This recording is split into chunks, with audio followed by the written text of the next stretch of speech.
ಹಳೆಯ ತಲೆಮಾರಿಗೆ ಕಂಪೇರ್ ಮಾಡಿದ್ರೆ ಜೆನ್ಸಿಗೆ ಈ ಫೈರ್ ಕಾನ್ಸೆಪ್ಟ್ ಎಷ್ಟು ಭಿನ್ನವಾಗಿದೆ, ಜೊತೆಗೆ ಇಷ್ಟು ಬೇಗ ಆರ್ಥಿಕ ಸ್ವಾತಂತ್ರ್ಯ ಪಡೆಯೋದು ಯಾಕೆ ಮುಖ್ಯ?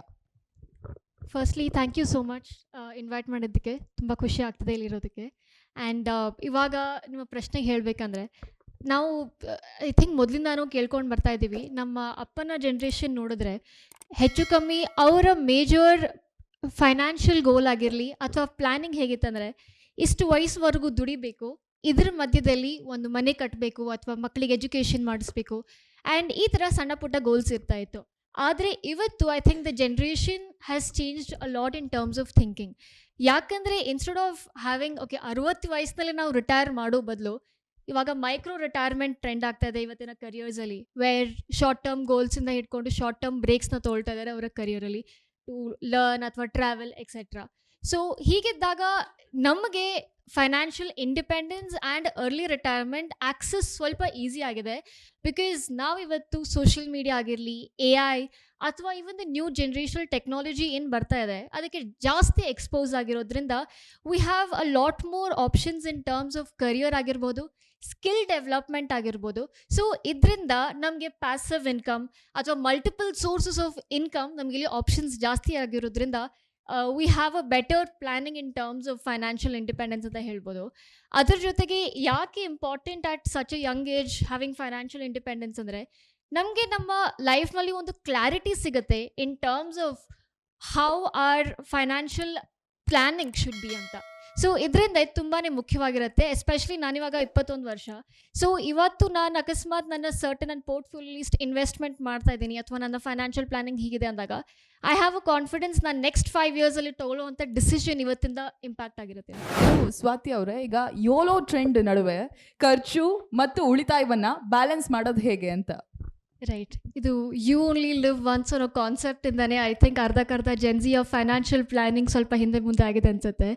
ಯಾಕಂದರೆ ಮೊದಲೆಲ್ಲ ಹೇಗಿತ್ತು, ನಾವು ಚಿಕ್ಕವರಿದ್ದಾಗ ನಮ್ಮ ಅಪ್ಪ ಹೇಳ್ತಾಯಿದ್ರು, ಶರ್ಮಾಜಿ ಕಾ ಬೇಟ ಅಂತ ನಾವೇನು ಕರಿತೀವಿ, ಅವ್ರ ಜೊತೆ ಕಂಪೇರ್ ಮಾಡ್ತಾಯಿದ್ರು, ಅವನಿಷ್ಟು ಮಾರ್ಕ್ಸ್ ತೊಗೊಂಡಿದ್ದಾನೆ, ಅವ್ನು ಇಲ್ಲಿ ಜಾಬ್ ಹತ್ತಿದೆ ಅಂತ. ಆದರೆ ಇವತ್ತಿನ ಜನ್ರೇಷನ್ಗೆ ಹೆಂಗಾಗಿದೆ ಅಂದರೆ, social media is the basic comparison tool. ನಮ್ಮ ಫ್ರೆಂಡ್ ಎಲ್ಲಾದರೂ ಟ್ರಿಪ್ಪಿಗೆ ಹೋಗ್ತಾ ಇದ್ದಾರೆ, ನಮ್ಗಲ್ಲಿ ಫೋಮೋ ಫೀಲ್ ಆಗಿದೆ, ಫಿಯರ್ ಆಫ್ ಮಿಸ್ಸಿಂಗ್ ಔಟಿಂದ ನಾವಲ್ಲಿ ಹೋಗ್ತೀವಿ. ಅಥವಾ ಒಂದು ಐಫೋನ್ ಖರೀದಿ ಮಾಡೋದಾಗಿರಲಿ ಅಥವಾ ಒಂದು ಯಾವುದೋ ಗ್ಯಾಜೆಟ್ ಖರೀದಿ ಮಾಡಬೇಕಾದ್ರೆ ಮೇಜರಾಗಿ ನಾವು ಅದರಿಂದನೇ ಶುರು ಮಾಡ್ತೀವಿ. ಇನ್ಫ್ಯಾಕ್ಟ್ ಇವತ್ತು ಹಲವಾರು ಜನ ಎಸ್ಪೆಷಲಿ ಜೆನ್ಸಿ ಬರೀ ಟ್ರಿಪ್ಪಿಗೆ ಹೋಗ್ಲಿಕ್ಕಂತಾನೆ ಪರ್ಸ್ನಲ್ ಲೋನ್ನ ಖರೀದಿ ಮಾಡ್ತಾ ಇದ್ದಾರೆ. Almost 21% Gen Z R buying loans only for travelling. And ಇದರಿಂದ ಏನಾಗ್ತದೆ, ಕೆಲವೊಂದು ಸರ್ತಿ ಅವರಿಗೆ ಅವರ ನೀಡ್ ವರ್ಸಸ್ ವಾಂಟಲ್ಲಿ ಡಿಫ್ರೆನ್ಸ್ ಗೊತ್ತಾಗ್ತಾ ಇಲ್ಲ. ಸೊ ನಾನು ಪರ್ಸ್ನಲ್ಲಾಗಿ when I want to experience the instead of like FOMO ಬದಲು ನಾನು ಅದನ್ನು ಎಕ್ಸ್ಪೀರಿಯನ್ಸ್ ಮಾಡೋಕ್ಕಿಂತ ಮೊದಲು ಫೈನಾನ್ಷಿಯಲಿ ಅದನ್ನು ಪ್ಲ್ಯಾನ್ ಮಾಡ್ತೀನಿ, ಬಜೆಟ್ ಮಾಡ್ತೀನಿ. ಫಾರ್ ಎಕ್ಸಾಂಪಲ್, ಇಫ್ ನಾನು ಈ ಒಂದು ಜಾಗಕ್ಕೆ ಹೋಗಬೇಕಂದ್ರೆ ನಾನು ನಿಜವಾಗ್ಲೂ ಫ್ಲೈಟಲ್ಲೇ ಚೂಸ್ ಮಾಡಬೇಕಾ ಅಥವಾ can I even travel through bus? ಯಾಕಂದರೆ ನಾವು ಬರೀ ಇನ್ಸ್ಟಾಗ್ರಾಮ್ ಹೈಲೈಟ್ಸಲ್ಲಿ ಗೋವಾ ಟ್ರಿಪ್ಪಿಗೆ ಹೋಗಿರೋ ಅಂಥ ಸ್ಟೋರೀಸನ್ನು ನೋಡಿರ್ತೀವಿ, ಆದರೆ ಅದರ ಹಿಂದೆ ಇರೋವಂಥ ಅವ್ರು EMI ಆಗಿರಲಿ, ಕ್ರೆಡಿಟ್ ಕಾರ್ಡ್ ಸ್ವೈಪ್ ಮಾಡಿದರೆ ಅದು ಯಾವುದೂ ಗೊತ್ತಾಗಲ್ಲ. So this is one of the major things. And ಅದರಿಂದನೇ ಯೋಲೋ ಇಂದಾನೆ ಇವತ್ತು ಐ ಥಿಂಕ್ ಸುಮಾರು ಜನ ಕ್ರೆಡಿಟ್ ಕಾರ್ಡ್ ಮೇಲೆ ಸಹ ಡಿಪೆಂಡ್ ಆಗಿದ್ದಾರೆ. And without understanding the complete ಹೇಗೆ ಯುಟಿಲೈಸ್ ಮಾಡೋಕ್ಕಿಂತ ಮೊದಲು ಅದನ್ನ ಯುಟಿಲೈಸ್ ಮಾಡ್ತಾ ಇದ್ದಾರೆ EMI ಆಗಿರಲಿ ಅಥವಾ ಕ್ರೆಡಿಟ್ ಕಾರ್ಡ್ಸ್ ಮೂಲಕ. So before feeling FOMO, I think ನೀವು ಫಸ್ಟ್ ಕ್ಲಾರಿಟಿ ಇಟ್ಕೊಳ್ಳಿ ನಿಮ್ಮ ಬೇಸಿಕ್ ಫೈನಾನ್ಷಿಯಲ್ ರೂಲ್ಸಲ್ಲಿ ಅಂತ. ಇನ್ನು ಸ್ವಾತಿ ಅವರೇ, BNPL ಮತ್ತು ಕ್ರೆಡಿಟ್ ಕಾರ್ಡ್ನ ಸಾಲದ ಸುಳಿಗೆ ಸಿಲುಕದೆ ಜಾಣತನದಿಂದ ಹಣ ನಿರ್ವಹಿಸೋದು ಹೇಗೆ ಅಂತ? ಲೆಟ್ಸ್ ಸೇ ಇವಾಗ ಮಂತ್ ಎಂಡಲ್ಲಿ ನಮ್ಗೆ ಎಲ್ರಿಗೂ ಸ್ಯಾಲ್ರಿ ಬಂದೇ ಬರುತ್ತೆ. ಲೆಟ್ಸ್ ಸೇ ಒಂದು ಆವ್ರೇಜ್ ಆಗಿ ಒಂದು 30,000 ಬಂತು ಅಂತ ಕನ್ಸಿಡರ್ ಮಾಡಿದ್ರೆ, ನಾವು ಪ್ರತಿ ಸರ್ತಿ ಆಟೋ ಪೇ ನಮ್ಮ SIPಗೆ ಇಟ್ಟಿದ್ದೀವೋ ಇಲ್ಲೋ ಗೊತ್ತಿಲ್ಲ, ಆದರೆ ಸಬ್ಸ್ಕ್ರಿಪ್ಷನ್ ಪ್ಲ್ಯಾಟ್ಫಾರ್ಮ್ಸ್ಗಂತೂ ಇಟ್ಟಿರ್ತೀವಿ. ಲೈಕ್ OTT ಆಗಿರಲಿ, ಮ್ಯೂಸಿಕ್ ಆಗಿರಲಿ. ಅದಾದಮೇಲೆ ಇಮಿಡಿಯೇಟಾಗಿ ಸ್ವಿಗ್ಗಿ, ಝೊಮ್ಯಾಟೋಯಿಂದ ನೋಟಿಫಿಕೇಷನ್ ಬರುತ್ತೆ ಆ್ಯಂಡ್ ಇಮಿಡಿಯೇಟಾಗಿ ಆರ್ಡರ್ ಮಾಡ್ತೀವಿ. ಆ್ಯಂಡ್ ಇದೆಲ್ಲದರ ಮಧ್ಯೆ ಅಕಸ್ಮಾತ್ ಎಲ್ಲೋ ಒಂದು ಕಡೆ ಸೇಲ್ ನಡೀತಾ ಇದೆ ಆನ್ಲೈನ್ ಪ್ಲ್ಯಾಟ್ಫಾರ್ಮಲ್ಲಿ ಅಂದಾಗ ಇಮಿಡಿಯೇಟಾಗಿ ನಮ್ಮ ಹತ್ರ ಬ್ಯಾಂಕ್ ಅಕೌಂಟಲ್ಲಿ ದುಡ್ಡು ಇದೆಯಲ್ಲೋ ಗೊತ್ತಿಲ್ಲ, but we will start adding to the cart. ಆವಾಗ ರಿಯಲೈಸ್ ಆಗುತ್ತೆ ದ್ಯಾಟ್ ನನ್ನ ಹತ್ರ ಸಫಿಷಿಯಂಟ್ ಫಂಡ್ಸ್ ಇಲ್ಲ. That is when the BNPL trap comes in, buy now pay later. So ಹೀಗೆ ಮಾಡಿದಾಗ ಏನಾಗುತ್ತೆ, ಈ ಒಂದು ಲೂಪಲ್ಲಿ ಸಿಕ್ಕಾಕೊಳ್ತೀವಿ ಆ್ಯಂಡ್ ಇಮಿಡಿಯೇಟಾಗಿ ಅದನ್ನು ಕ್ರೆಡಿಟ್ ಕಾರ್ಡ್ ಮೂಲಕನೇ ಸ್ವೈಪ್ ಮಾಡ್ತೀವಿ. Of course everything has its own perks. Like ಎಷ್ಟೋ ಜನ ಅದನ್ನು ಅಂಡರ್ ಯುಟಿಲೈಸ್ ಮಾಡ್ತಾರೆ. ನಮ್ಗೆ ಎಷ್ಟೋ ಸರ್ತಿ ಪಾಯಿಂಟ್ಸ್ ಸಿಗ್ತಾ ಇರುತ್ತೆ, ರಿವಾರ್ಡ್ ಸಿಗ್ತಾ ಇರುತ್ತೆ and access to so many things. ಆದರೆ ನಮಗೆ ಇದ್ರ ಬಗ್ಗೆ ಹೆಚ್ಚು ಮಾಹಿತಿ ಇಲ್ಲದೆ ಇರೋ ಕಾರಣದಿಂದ ನಾವು ಈ ಒಂದು ಲೂಪಲ್ಲಿ ಸಿಕ್ಕಾಕೊಳ್ತೀವಿ, where we are buying now pay later and then again ಇದರಿಂದ. ಇನ್ಫ್ಯಾಕ್ಟ್ ಇವತ್ತಿಗೂ ಅಷ್ಟೇ credit card due limit reach ಆಗಿದ್ದು has been increase by 44%. So ಇದರಿಂದ ಏನಾಗ್ತದೆ, ನಮಗೆ ರಿಯಲ್ ಆಗಿ ಯುಟಿಲೈಸ್ ಮಾಡಲಿಕ್ಕೆ ಬರ್ತಿರೋ ಕಾರಣದಿಂದ we are following into this trap. So what I insist for Gen Z to do is, ನೀವು as we discuss about 50, 20 and 30 rule, ನಿಮ್ಮ ಲಕ್ಸುರಿ ಅಥವಾ ನಿಮ್ಮ ಎಂಜಾಯ್ಮೆಂಟ್ ಅಥವಾ ಏನಾದರೂ ಖರೀದಿ ಮಾಡಬೇಕಂತಾನೆ ಒಂದು ಫಿಕ್ಸ್ಡ್ ಬಜೆಟ್ನ ಸೈಡ್ಗೆ ಅಲೋಕೇಟ್ ಮಾಡಿರಿ, which is apart from your everyday needs and wants.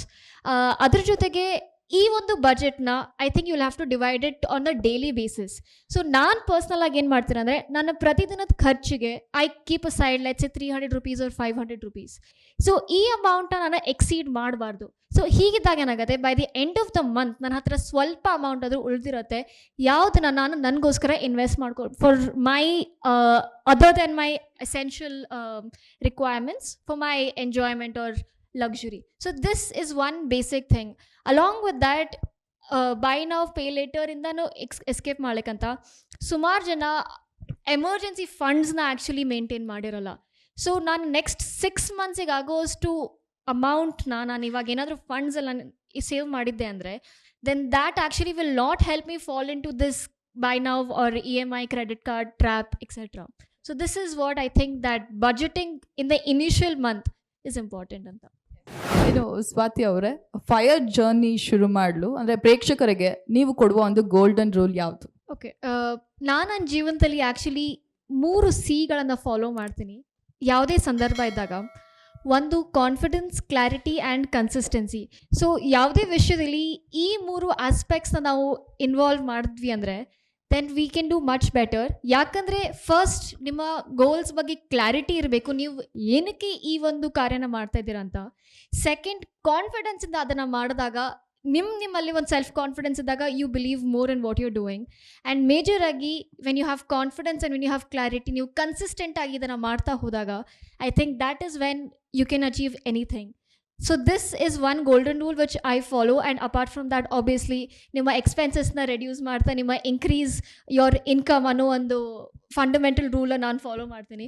So this is one golden rule which I think everybody should apply.